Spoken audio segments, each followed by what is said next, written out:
I spent the last month driving around Sonora, Mexico, in my old 1970 British Army ambulance.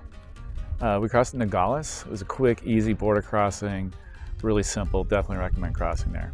We left the city and we tried to take this smaller road, Highway 43, that we thought would cut off a little bit of time. Cool road as it wound up the mountainside and stuff, but it slowly changed from a thin paved road to like a rough potholed road to a dirt road that was pretty much impossible. So we turned around and came back and then took the main road down.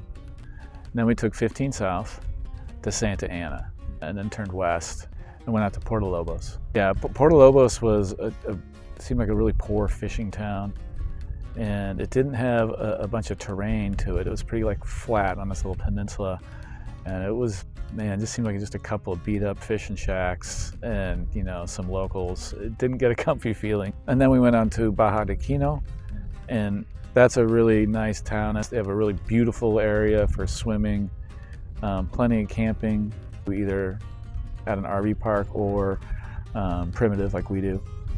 And we stayed there for about a week. It was really nice. And interestingly, where we stayed, the tide changed, oh gosh, I would say a kilometer, you know, because it does move quite a bit here in the Sea of Cortez, about 5 to 6 feet. This particular place that equaled about a kilometer, which was very impressive. And then from Baja de Quino, we transitioned down here to San Carlos. But that whole time that we passed through that area took us about 6 days. We like to stay for a couple days to kind of check it out, you know, and then maybe collect some shells or something the next day and then move on. So just a nice leisurely pace for us, but you could drive from Nogales all the way down to San Carlos in about 4 hours. The camping around here is pretty spectacular. Of course, you can go get an RV park in town, but primitive camping here is really where it's at. You need a 4x4 in order to do it, but there are so many different nice opportunities and places to go. And one of my favorite parts of the trip was doing that from Yaimas, just heading straight out to the coast. It was a 4x4 adventure up to the top of the saddle, and you looked out over this gorgeous bay, and all these pelicans were feeding down there and just diving into the water. It was magical. The main differences between San Carlos and Yaimas is San Carlos is a tourist town, and Yaimas is much more of a working class town, but it has everything and it's much bigger. It's probably 3 times the size of San Carlos. In San Carlos, there's a lot of nice restaurants, much higher end. You'll pay more for things in San Carlos, and then street dogs in San Carlos, which is amazing. But in Yaimas, as soon as you get there, everything goes down in prices, but a lot of street dogs.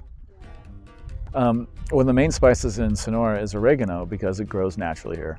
And therefore you get it into all sorts of different dishes and places. And they put it into, man, just about everything and anything from salsas to main dishes. I even ordered some fried shrimp, and it came in the batter of the fried shrimp. Try the chipotle. It is not the disgusting made-up flavor that they put in Tex-Mex in America. It's great. Highly recommend it. You know, really, I think the biggest downside, and you just got to kind of get your eyes adjusted to it, is there's just litter and trash everywhere. You know, anywhere you stop outside of, you know, the nice town of San Carlos, which they pick up, but anywhere you stop out here in the boondocks, there's going to be litter and trash, and you just kind of have to get used to that if you're going to boondock camp in Mexico. We had to spend a month in Sonora. Not only did we love it, but we also didn't really have another choice. We had a large breakdown, just about when we were about ready to leave after two weeks, where the leaf springs tore off the frame, and we had to have a bunch of welding done to fix the truck. So we extended that, and we've been here a month now, and now it's time to go, and we're really excited to get moving. We're headed east into Chihuahua to check out Copper Canyon. It's supposed to be the deepest canyon in North America, and it sounds really beautiful and awesome, but it is really high in altitude and might be cold.